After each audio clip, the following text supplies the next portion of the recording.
The night cracked open with a bark so sharp it felt like glass shattering against the silence.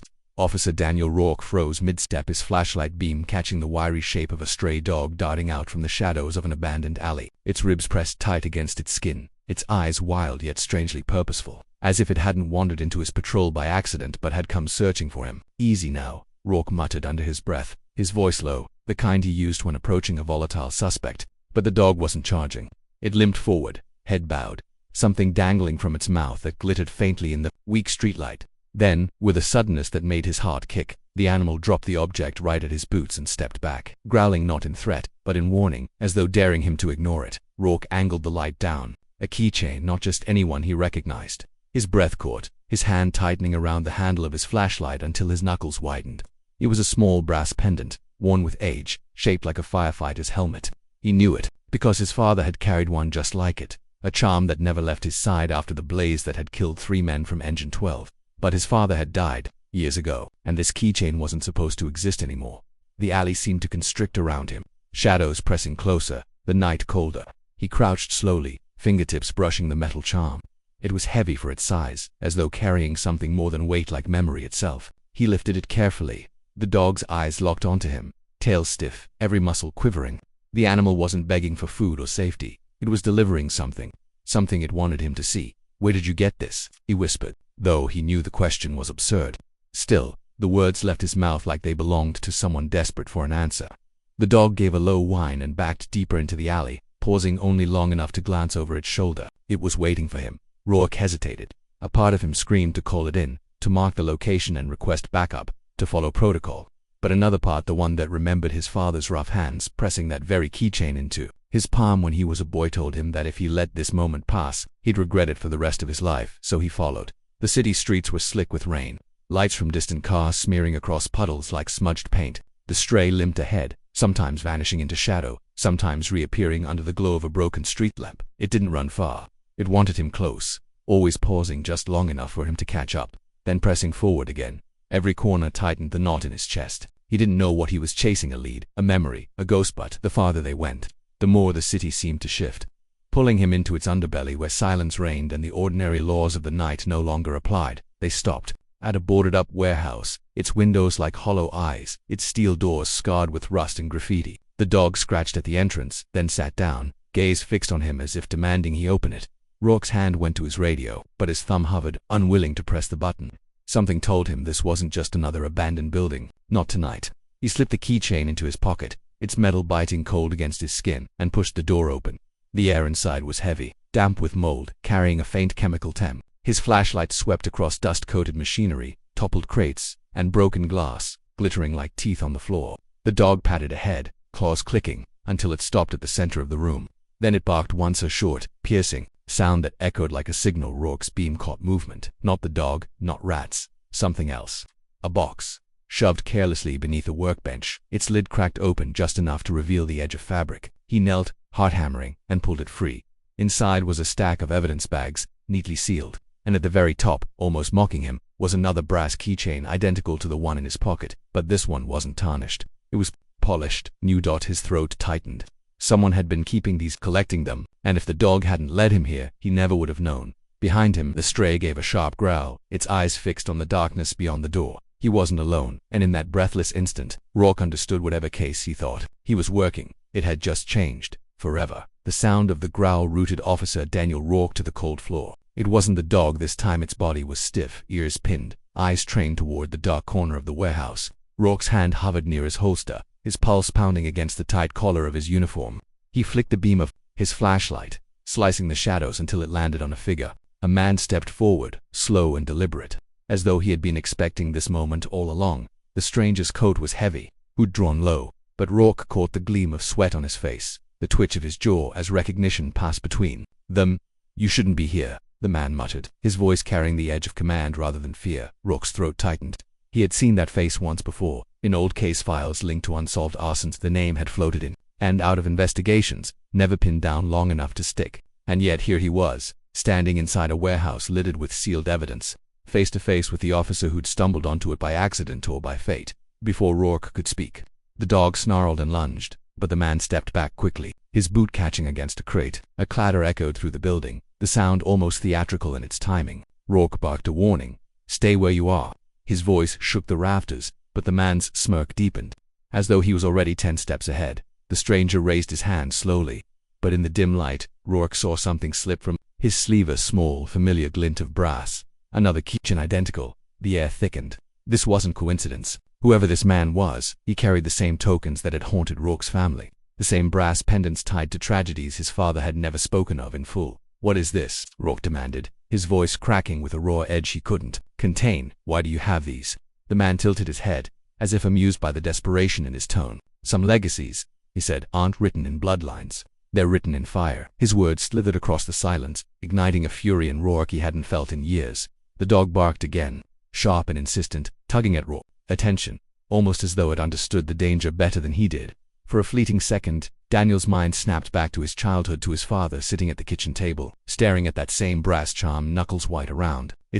His father had whispered once, when he thought no one was listening, "We never stopped them, and they'll never stop." The memory clawed at him. This wasn't about a trinket, it was about a chain of events stretching back decades. A fire his father had tried to bury in silence. Rourke steadied his aim. "Tell me what you know now." The man only smiled. And then, in one swift motion, he kicked the crate nearest him and bolted toward the far exit. The warehouse erupted with chaos. The dog sprang forward, barking furiously, claws scraping against the concrete as it chased him down. Rourke sprinted after them, boots hammering the floor, lungs burning with the cold, damp air. They burst through the side door into the open night. Rain slicked the pavement, reflecting the stutter of streetlights like broken glass. The man ran hard, his dark figure weaving between shadows. But the dog was relentless, snapping at his heels, driving him toward the chain-link fence that boxed the lot. Rourke raised his weapon, breath ragged, finger hovering on the trigger. "Stop," he shouted. The word carried all the force of a lifetime of chasing ghosts, of trying to mend what had always been left undone. But the man didn't stop. He vaulted the fence, vanishing into the maze of the city beyond. Rourke slammed against the barrier, breath heaving, flashlight beams sweeping helplessly across empty alleys. The dog whined, pacing back and forth, its eyes flicking between the officer and the direction the man had fled. The chase was over, but the hunt had only begun when Rourke finally turned back toward the warehouse. His legs heavy, the weight of the keychain in his pocket pulled at him like an anchor. The evidence bags were still inside, waiting. Proof. Leads, a trail that someone had meant to keep hidden forever. But more than that, the encounter had torn open a door Rourke hadn't even known existed. His father's silence, the brass charms, the tragedies buried in fire, they were all pieces of the same story. Inside, rainwater dripped from the ceiling, each drop echoing against the floor like a ticking clock. Rourke gathered the box of evidence, his hands trembling. Every file, every bag, was a thread pulling him deeper into something much larger than a stray dog or an abandoned warehouse. The animal sat near the entrance, watching him with unblinking eyes. For the first time, Rourke didn't see it as a stray. It was a messenger, bound somehow to this truth, a witness that refused to let the past stay buried. As he closed the warehouse door behind him, sealing the secrets inside, Rourke knew the twist had already begun to unfold. This wasn't just his case anymore. It was his inheritance. And the city he thought he knew was about to reveal the kind of fire that no patch could contain. The silence inside the warehouse grew so taut that Rourke swore he could hear the beat of his own pulse echoing through the rafters. He stayed crouched, hand hovering over the evidence box, unable to shake the feeling that if he pulled another item out, he might uncover something that would ruin him. The dog's growl deepened, low and guttural, vibrating through the still air like a warning drum. Rourke tightened his grip on his flashlight and forced himself to turn. The beam skimmed across the far wall and froze. Someone was there. A shadow detached itself from the darkness, tall and deliberate, as if it had been waiting for him. The figure lingered at the edges of the light, features hidden beneath a hood, only the faint glint of eyes visible. For a moment, no one spoke. The sound of dripping water somewhere in the building counted the seconds like a slow metronome. Rourke's mouth went dry. "You shouldn't be here." The voice was rough, distorted, and it filled the cavernous space with an authority that felt practiced. Whoever this was, they weren't surprised to find him. That realization chilled him more than the damp air pressing against his uniform. He stood, steadying his breath, pushing down the instinct to call for backup. Something in his gut told him that reaching for his radio would only escalate whatever game he had stumbled into. "This belongs to someone," Rourke said, holding the tarnished keychain just enough into the light for it to glimmer. "And I think you know who." The figure didn't move. Instead, a laugh spilled into the room, short, humorless, bitter. "You don't want to dig too deep, officer, not in this city. People who dig don't last." Rourke's jaw clenched. He had heard threats before, but this was different. It wasn't bluster, it was certainty. The dog barked once, breaking the standoff, and the figure flinched, not much, but enough for Rourke to catch it. Whoever they were They hadn't expected the animal to be part of this encounter, and that, oddly, gave him a shred of confidence. "What's in the box?" Rourke demanded. Though the answer sat heavy in his chest, he already suspected. He just needed it confirmed. The figure shifted, then stepped back into the shadows, retreating rather than attacking. "Proof," the voice rasped. "But proof of what depends on who holds it. Be careful which story you tell." With that, the figure slipped through a side door, the sound of metal scraping echoing long after they were gone, the stray wind pressing against Rourke's leg, urging him toward the evidence. He turned back to the box, his hands trembling despite every effort to steady them. One by one, he lifted the bags inside. Keychains, half a dozen at least, each identical, each marked with a different set of initials etched into the underside. His chest tightened as recognition clawed its way through him. These weren't just trinkets. They were markers, tokens, and every name belonged to someone connected to cases that had mysteriously stalled, disappeared, or been buried under insufficient evidence. He staggered back, the weight of it pressing down until it was hard to breathe. His father's name hadn't been one of them, but the initials of two fellow officers were men who had died under circumstances Rourke had never fully believed. Suddenly, the silence surrounding their deaths wasn't just tragic coincidence. It was manufactured. The mid-video twist crashed into him with the force of a revelation too large to process all at once. This wasn't about a lost keepsake. The dog hadn't stumbled across him by chance. Someone wanted him to see this, wanted him to carry the burden of what he now knew. The stray pawed at the floor near the box nails, scraping against wood. Beneath it, Rourke noticed a metal ring bolted into the boards. He crouched again, prying until the floor gave way with a groan. A hidden compartment revealed itself, darker and colder than the rest of the warehouse.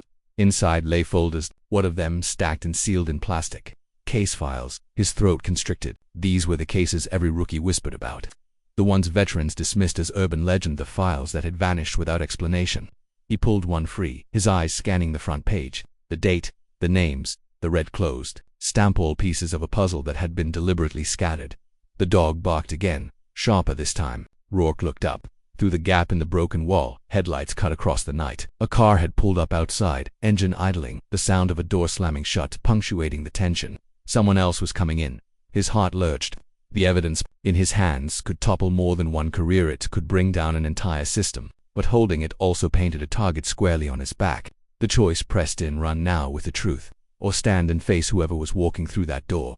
The stray growled once more, positioning itself between him and the entrance. As though it had already chosen a side, Rourke swallowed hard, the keychain burning cold against his palm. For the first time in years, he felt his father's ghost, not his memory, but his presence surging him forward, into danger, into truth. The door creaked open, and the case he thought was routine had just become a war. The air inside the warehouse felt alive, thick with a stillness that pressed down on Daniel Rourke's chest like a weight. He stayed crouched over the open box, his fingers trembling around the edges of the evidence bags. Dozens of them, sealed and carefully labeled, their contents blurred by the cloudy plastic. Jewelry, wallets, scraps of clothing, personal objects that didn't belong here. His flashlight beam caught one that made his breath hitch. A child's backpack, small enough to belong to a first grader, the cartoon figures on its surface smeared with grime. The dog barked again, sharper this time, jerking his attention back toward the entrance. The growl that followed wasn't playful, wasn't warning him anymore, it was fear. Rourke rose slowly, his other hand sliding instinctively toward his holster. He'd been a cop long enough to recognize the feel of a room that wasn't empty. "Show yourself," he called into the dark. His voice came out steadier than he felt, each syllable slicing through the silence. No answer, only the low creak of settling beams and the faint shuffle of movement.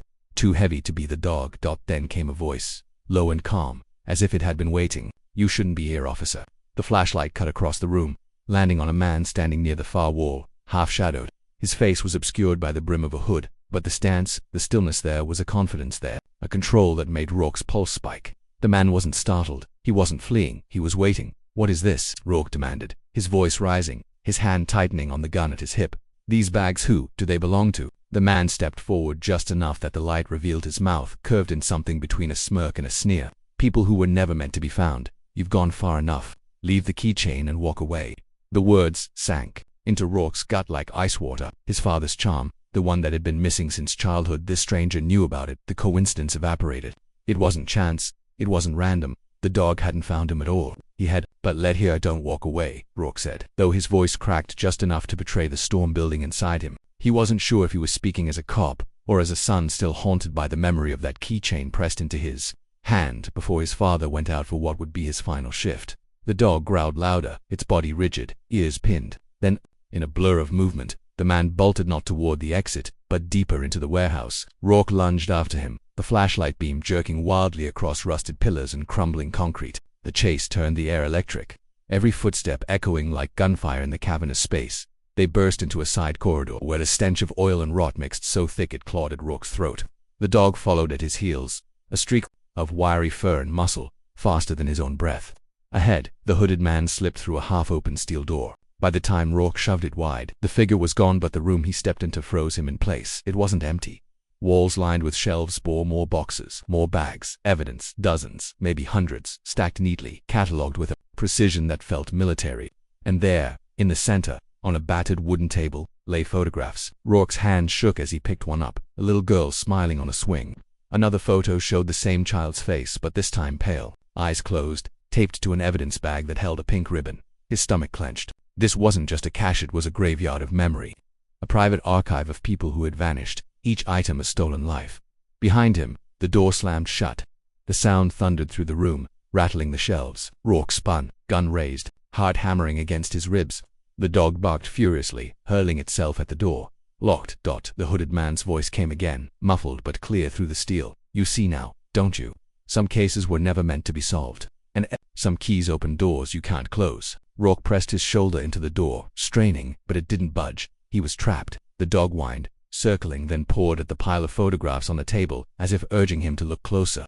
And when he did, his blood turned to stone. Among the scattered faces was a photo of his father, not in uniform. Not young, but older, tired, standing with a group of men he didn't recognize. The same brass keychain dangled from his hand. The room spun. His father had died a hero. That's what he'd been told. That's what he'd believed. But here, in this suffocating archive, the story shifted, and the truth, whatever it was about to crush him. The dog barked again, frantic, its eyes wild with urgency. Rourke stuffed the photo into his jacket, jaw clenched against the tide of questions screaming in his head. There was no time to break. He had to find a way out before the man decided the officer, who had come too close, would never leave alive. The case hadn't just changed, it had become personal in a way that threatened to tear his world apart, and Rourke knew, with a clarity that chilled him, that following the dog tonight had pulled him into something far darker than any alley or warehouse could contain. Rourke's breath came ragged in the darkness, his back pressed against the locked door, the photograph of his father burning hot against his chest, as if the truth it carried had weight enough to crush him. The dog stood rigid at his side, teeth bared, its body straining toward the shelves as though it knew the answer wasn't escape, but confrontation. The man's voice no longer came through the steel. Silence had returned, and with it a choice. Carry this secret quietly, or drag it into the light no matter the cost. He looked down at the keychain, the brass worn thin by years of use, and for the first time in his life he understood it wasn't just a symbol of loyalty or courage. It was a reminder of unfinished stories, of truths buried beneath false honor. His father's death was not the clean tale he had been fed, and the archive around him proved that entire lives had been treated the same way. Rourke closed his hand over the charm, and in that moment he made his decision. He would not let silence write the ending. The dog whined softly, pressing its head against his knee, grounding him. It had led him here, refused to leave him blind. In its persistence he found his resolve. With a final push he forced the door until rusted hinges gave way, the crash ringing like a gunshot through the empty halls. He staggered out, clutching the evidence, heart steady now with a purpose he hadn't felt in years. The night air hit him cold and sharp, but it carried with it something vital: clarity. He knew the man would vanish into shadows, knew this case would twist and threaten everything he thought he knew, but he also knew the truth was now alive in his hands, and truth, once freed, could not be chained again at his side. The stray lifted its head to the stars, quiet now, its task fulfilled. Rourke let the silence settle, his hand brushing the rough fur in thanks. What began with a dog's desperate offering had ended with a vow to uncover every hidden name, every stolen story, no matter how deep the shadows ran.